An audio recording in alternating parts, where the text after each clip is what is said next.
Hello and welcome to another episode of Talking Politics with me, Nistula Hebbar.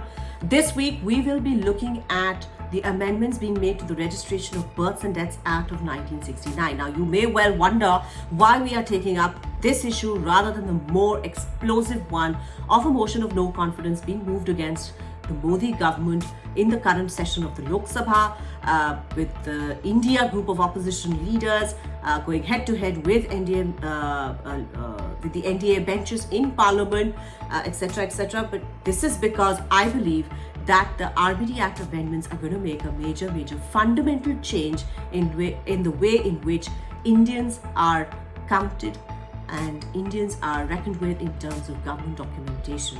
Basically, these amendments are going to have far-reaching effects on all the things that you can access as an Indian living in this country throughout your life.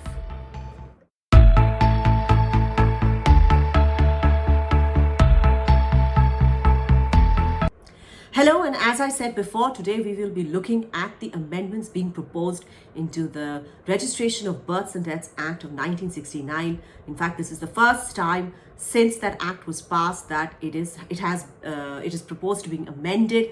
It was introduced in Parliament last week by the Home Ministry, and the changes proposed are indeed far-reaching. Now, to see how far we've traveled, let us first go back to the original act. What does that say? Simply, it says that registration of births and deaths in this country are to be mandatory, that everybody born in this country has to have a birth certificate issued by the competent authority at that time, and it is to be presented in terms of just as an acceptable document to certify age, place of birth, date of birth, etc., etc. Basically, this was supposed to be the responsibility of the state governments. A registrar in the state would be made in charge of implementing this act. He will have, of course, administrative and implementational officers and staff under him, and this would be shared with the Registrar General of India, who is at the national level, in order to basically coordinate as and when this data was required at the national level. So let us then go and see what are the amendments that have been proposed. The most fundamental amendment that has been proposed under this act that was tabled in Parliament last week is that the birth certificate is going to be the central document to determine age, place, and date of birth. Earlier, as you all know, although registration of births and deaths is mandatory, many times, even the matriculation certificate, your class 10 board exam certificate, was also considered an adequate sort of document to certify your age and your date of birth and possibly your place of birth as well. But especially your your date of birth and your age at the time of applying for a certain document. So all of that will now be removed, and only the birth certificate will be admitted. Now, for all these years that you have not had you have not had full coverage of mandatory registration of births and deaths, how is it supposed to work? Well, technology is going to be brought in to facilitate this matter. After all, this is the birth certificate. The issuance of the birth certificate is going to make it important, because all your other documents, from passports to voter registration to driving license to employment to land registration to public sector undertakings, if you want to get into government employment, etc., you will need that birth certificate. Therefore, when a child is born, and this is for all births that are going to take place after this bill is passed, for all births that take place, the Aadhaar number of the parents or single parent, if the case might be, and of the informant, that is, if the birth has taken place in a hospital, then that hospital's competent authority, the administrative head or whoever it is, the consulting physician or the attending physician, their Aadhaar details will also be taken to inform the government through an app, through electronically or through a website, that this has happened. that will be automatically updated in a national level database. This will no longer be with the states. It will be a database maintained at the national level. It will require, of course, a lot of technological upgrade, huge number of servers, etc., to keep it going in a country and with a population of our size. So therefore, this is going to be basically you just update your electronically your Aadhaar number, etc., and say that, child has been born to so and so parents, and this is the attending physician at this particular place, etc. And that birth certificate will be given to you electronically. So you no longer have to go to a municipal authority, say that, look, this is the doctor's certificate, my hospital sort of proof, or whoever witnessed the birth. This is the proof that this has happened, and this is my child, and can you please issue a birth certificate. This is all going to be done electronically. And basically, even when you require a copy of your birth certificate, you can also get it for yourself electronically. Furthermore, there was a lot of talk during the discussion over this bill within the Home Ministry before it was placed before Parliament, that destitutes, orphans, people who've been abandoned, etc., homeless people, they also need to be counted under the government scheme of things, because a lot of welfare programming also comes their way. And so therefore there is a need to know who these people are. These are, after all, living in India. So there is going to be a special effort being made to count these people as well. I think in that sense, census enumerators who used to do the decadal census will be deployed to get these numbers and update them in the central database. All of this also means that this is the part that I was talking about, the births. Even in deaths, it has now been mandatory that all medical institutions would be required to provide a cause of death certificate to the registrar. So if you've died at home, also a doctor or somebody, you'll have to summon them to give you a death certificate, and that will be uploaded with the cause written very clearly, and that will be sent to the registrar, and the copy of it will be given to the closest relative, who will require it, of course, for further things that you need to do in terms of bank accounts, in terms of closing bank accounts, and of course in terms of interstate property matters, etc. So you need the death certificate for all of these things, and this will also be done electronically with these kind of specific provisions.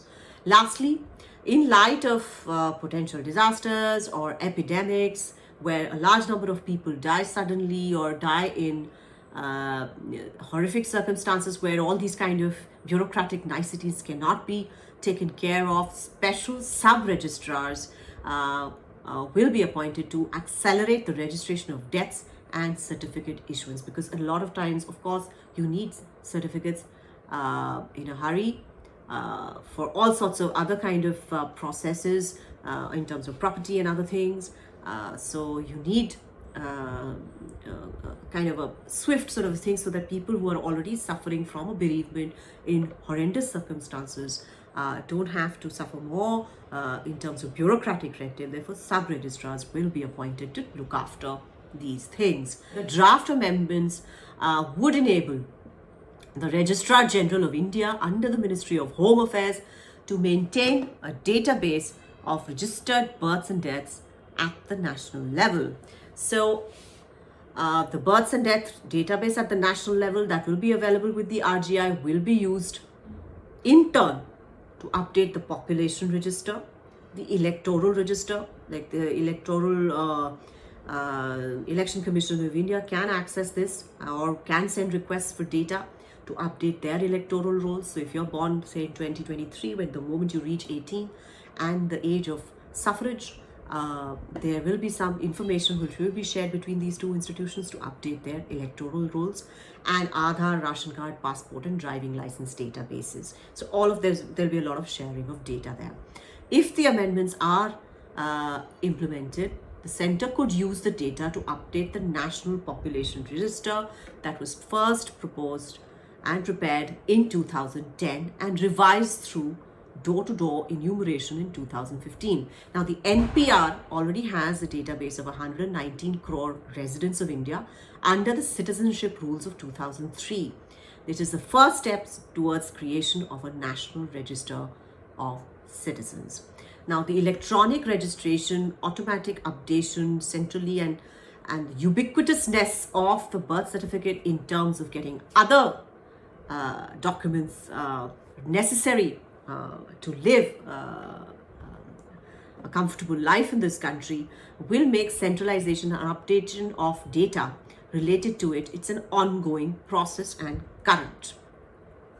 So basically, every time there is a birth, it will be registered, and at that very time, it will be updated in the register, maintained at the RGI, and birth certificate issued. So rather than wait for a decadal census, the current sort of population levels of the country could be available at any point of time that you want. So there is also an apprehension in some quarters being leveled that this could basically be an excuse for the government not to do a decadal census, which of course has not been done this time round as well in 2021 when it was due.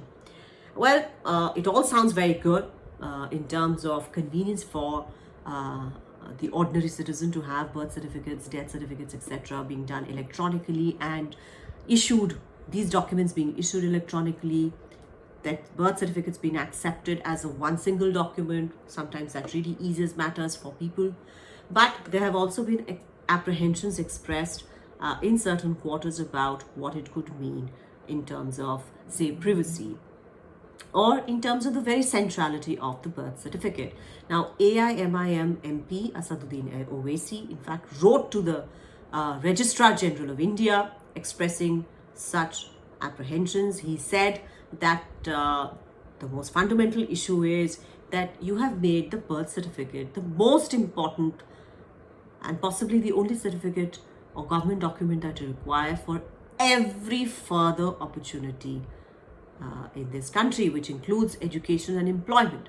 It discriminates, he said, against the poor, whose registration is always in danger of either going unrecorded or erroneously recorded, because you have to then look at the number of hospital births, the number of births that have been registered, etc. He gives data from 2015-16 where he says that nearly 38% children below the age of 5 do not have birth certificates currently, and there are wide gaps between the rural and urban areas in terms of registration. So he said, first, can we just make sure that certificates that are already issued under the old act are done so correctly? And secondly, he also raised concerns over privacy, especially data collection in the past has been for specific programs, say NREGA or something else. And the linkage of all of this data via digitization would violate privacy of data. So you may want to give data for a particular set of programs. You may not necessarily want that data to be available to everybody in the government system. The bill as of now has been introduced in the Lok Sabha, with the government keen to get it cleared in the current monsoon session of Parliament. If passed, the amendments to the Act of 1969 will change substantively how Indians are counted, and it is going to affect government policy in a huge, huge way. Let us see how this folds out. In fact, this is something that is going to go on for years. We will be talking about these particular set of amendments for years. But for this week, this is all I have for you. Thank you very much for watching.